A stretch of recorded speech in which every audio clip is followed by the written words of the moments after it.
Now, before we get started into this, yes, I am a huge Batman fan, and no, I'm not going to be praising the movie because I'm a Batman fan. I'm praising it as a movie reviewer.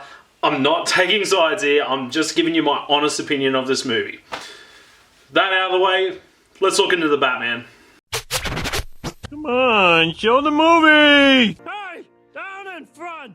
Nine! So the Batman is the new Batman movie from DC and Warner Brothers, and no, it's not part of the DCEU. It is starring an all-star cast of Robert Pattinson, Zoe Kravitz, Jeffrey Wright, Paul Dano, and Colin Farrell. The whole premise of the movie is that basically it's Batman's second year in Gotham, and this new serial killer, the Riddler, is loose in Gotham, and basically it's up to Batman to work with the police in order to be able to catch the Riddler. Now, first of all, I've got to say, Robert Pattinson's Batman, I've got to tell you, I am on board with it, that's for bloody sure. Now, yeah, we have had, there is always a strange thing with Batman when it comes to people being cast as Batman. It happened to Michael Keaton, people didn't like it, but now he's a great Batman. Happened to Ben Affleck, he's a great Batman, apparently. Christian Bale, everyone thought that he wouldn't be able to be fit for the role because he just did The Machinist, and he proved them wrong. Robert Pattinson, though, people were worried about Twilight, and I gotta tell you, Robert Pattinson looks the part of Batman. Honestly, I'm really on board with Robert Pattinson as Batman. He's just got that feel and that look to him. He's pretty much just a straightforward Dark Knight. And also, I do love that this is his second year in Gotham as Batman, because in other movies, we've had him in his first year when it came to Batman Begins. We've had him pretty much 20 years into as Batman in Batman v Superman, where in this one, he's still pretty much on the borderline of police are trusting him, but are they really trusting him? And also, I do love the fact that he's still pretty much experimenting with his batsuit and all that. First of all, that batsuit, I actually really like the look of it. I love that it's just basically being put together bit by bit. He's basically Tony Starking himself, so every time he learns from his mistakes, he's just going to be adding a new thing into it. He finds other ideas into his gadgets and all that. And I love as well, just that he's a guy that's pretty much just focused on being Batman. And another thing about this movie is with Robert Pattinson playing Batman, you don't really see much of Bruce Wayne in this movie, and I do sort of like that idea of it, but also I am keen and intrigued to see other movies with Robert Pattinson portraying a bit more of Bruce Wayne. Because see, for those who don't know their Batman lore, basically there is a bit of a thing with Batman where pretty much people say that Bruce Wayne is Batman's true mask and that Batman is his identity. So it's you gotta nail playing both Bruce Wayne and Batman, because it's his two personas. Bruce Wayne is pretty much his cover just to show that he's not Batman. So when you do see Robert Pattinson in this movie, guarantee you, he fits the part of Batman and nails it. But the thing is, I do want a bit more Bruce Wayne, but that's just a minor complaint. But overall, I know there's going to possibly be other movies with Robert Pattinson's Batman, and I'm keen to see that more in the future. First of all, as well, the other cast members as well. First of all, Zoe Kravitz as Catwoman looks the part, fits it right, and honestly, she does nail the role in this pretty well. I love that she's got that look of Batman Year One to her, and I do love the idea of her being connected to another character as well, and she's sort of just involved in this situation with a friend that went missing, and Batman is just caught up in the middle of it. So I was really intrigued with that moment, and especially as well, I feel like Robert Pattinson and Zoe Kravitz, Batman and Catwoman, do really work well naturally as well, and you can definitely get that vibe of that will they, won't they relationship that normally you see in with Catwoman and Batman. First of all, Colin Farrell as the Penguin.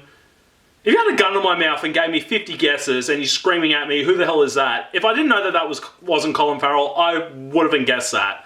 Honestly, just the accent, the way he talks, the way he acts, he is the Penguin, and I'm really intrigued to see him in the new Penguin TV series. And honestly, Colin Farrell, I was not expecting him, to be looking like the Penguin. I thought, when he was cast to be the Penguin, I thought he was just going to look like Colin Farrell, but no, just the prosthetics on him. Good job to the makeup department, honestly. I love as well, even behind the scenes, there were moments where people didn't think that was Colin Farrell, and yeah, honestly, he fooled everyone. Also, Jeffrey Wright as Commissioner Gordon, honestly, I feel like he's a great Commissioner Gordon. Like, he really does fit the part, and I love the interactions between Batman and Jim Gordon, because Jim Gordon, he's been a cop for so long in Gotham, and he really trusts Batman, but also, I just love that, you know, like, just, like, in, like, dire straits in this movie where, you know, like, Batman is just on the verge of not being trusted by the cops. Like, Jim Gordon is just right there for him and is giving him all these tips. And when they're on screen together, like, you can see that relationship between Commissioner Gordon and Batman like you normally see in other media. And I'm really glad that they chose Jeffrey Wright for this. And I feel like he's the best actor to be portraying Jim Gordon. Now, sure, we could have had J.K. Simmons, but again, this is a different universe, so I really like the idea of Jeffrey Wright being Commissioner Gordon. Okay, now, obviously the star attraction of this villain rogues gallery in this movie, Paul Dano as the Riddler. Honestly, I love the Zodiac vibes that you get off the Riddler in this movie. See, Paul Dano, like, I feel like he does really bring a real good creepiness to the Riddler in this, because you get like a lot of Zodiac killer vibes, but also you can like get those moments where this guy is a bloody nutter, and you can see that every time you're hearing Paul Dano speak. You can also, every time the Riddler is on screen, you can see that, yeah, this guy is an actual psychopath. But however, with the Riddler in this, now, even though his presence is felt in this, I love that, you know, like, basically he's just going through like encrypted messages, and also going through videos and phone calls, and also just using people as puzzles in this movie. And that's exactly what the Riddler does. And I love that this is just like, it kind of reminds me of Seven as well, like, you know, just in that movie with Brad Pitt and Morgan Freeman, you know, like with that killer, like you sort of get that vibes of that mixed in with the Zodiac killer. And there's a bit of Saw in this, like, you'll notice what I mean when there's a bit of Saw in this. Okay, now that we got that out of the way, let's pretty much go into spoiler territory here. So this is your spoiler warning, and for those who don't want to have spoilers, but by the time this was recorded, like, the movie came out ages ago, and I'm catching up on some of my reviews. I'll be seeing you in 3, 2, 1... See you later. Okay, now that cool kids are here, let's talk about spoilers. First of all, Falcone in this, I didn't realise Falcone was actually in this movie, and him being connected with Catwoman in it, I think that is a great idea, and I absolutely love the idea that Catwoman is in this criminal world because of, because of Falcone in this. Also, Andy Serkis' Alfred.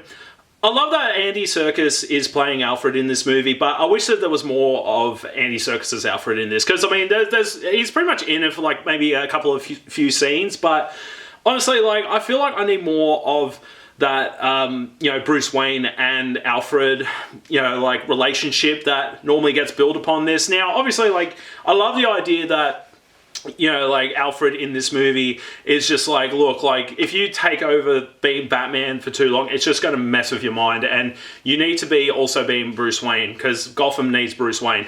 But that's the thing, like, Robert Pattinson's Batman, because now he's just so involved with this Riddler case, like, he just has to be in Batman mode in this, and Alfred's sort of a bit, oh god, like, like, if you don't like get out of this, like, you're not going to have anything left. And I just love the idea of that. But like I said, I wish there was more Alfred in this. Now, throughout the whole movie as well, like, I did a couple of rewatches of the Batman, and I got to tell you, there are some moments in this movie where you do see a couple of glimpses of the Riddler. And when you go through into this movie and rewatch it, like, some of the riddles that he does and that as well, it's, as soon as they discover it, it's like too late. And I love that idea where it's like, it's a riddle that sounds so complicated, but yet it's right in front of everyone. And I love that, this version of the Riddler does that. Like, pretty much, like, throughout the whole movie, apparently he lived across where Falcone's nightclub is the whole time. And that was just a shock to me. And also, I do love as well, that in this movie, you get hints that the Joker is in this universe, because there is one deleted scene that was released. And also, I do love that you get to see him at the end talking to the Riddler, and he's just so, like, disfigured and all that. So seeing the Joker in this universe, now, obviously it's a bit of a cop-out to have the Joker in it, but honestly, to have this version of the Joker, like, just pretty much, like, as a cameo appearance, like, I thought it's a great idea, because, again, if people just start saying, oh yeah, the Joker's in it halfway through the movie or something like that, then yeah, it's just going to ruin it. Also, what I like about this as well is that Batman never touches the Riddler in this movie. It is mental, and I love that idea. It's like the Riddler's just messed with Batman so much that even when he's caught, he's still got a plan in motion, and Batman can do nothing about it because he's behind a glass, you know, like a glass interview room, and that's as close as he gets to the Riddler. But I gotta tell you, with the third act though, yeah, obviously, like, it did seem like that the third act needed to be added in to have an action sequence into it. But honestly, like, when you get past that, I honestly don't mind the action sequence at the end. But yeah, like I said, you can tell that, you know, this is like a detective noir style movie. But yeah, obviously they had to have a big action sequence for Batman at the end of the movie. But overall, like, the way that they set up that too, I didn't really mind it too much. Obviously, people didn't sort of like the idea of, you know, just random people just turning up as followers and then it's just like a big battle. But hey, like, I mean, that's just my opinion and that's what I like about this movie. Now, overall with this movie, I am very, very intrigued to see more of this universe as well. Now, while granted, it would have been great to see Ben Affleck in the Cape and Cowl in his own solo movie after the release of the Snyder universe. Honestly, like, seeing Robert Pattinson and Matt Reeves come together to make this movie, I honestly am on board with it, and I would like to see a couple of sequels as well. Heck, in the other sequels as well, I would like to see other Batman villains that either haven't been introduced into, you know, a lot of Batman media for years, or even as well, like, you know, villains from, like, the Tim Burton or Schumacher universe, coming in, like Mr. Freeze, or like even adding new villains like Clayface into this universe. Like, I'll be very intrigued to see that. And overall with this movie, I am really keen to see more of it. I know that there's going to be a sequel coming to this, and it probably won't be coming for a while, but overall with this movie, I feel like, you know, the detective story is great in it. I feel like the cast is amazing. I feel like the entire aesthetic of Gotham, you sort of get those vibes of this is a very, very gritty city, but also it's like a believable one. And especially as well, the aesthetic of Gotham, I really like it. But overall with this movie, I do feel like it is worthy of a rewatch and to own on Blu-ray and 4K. But what did you guys think of The Batman? Did you like it? Did you love it? Did you hate it? Let me know in the comments below. Don't forget to like, share, and subscribe. You can follow my socials up here. And as always, as I say at the end of these videos, don't forget the popcorn.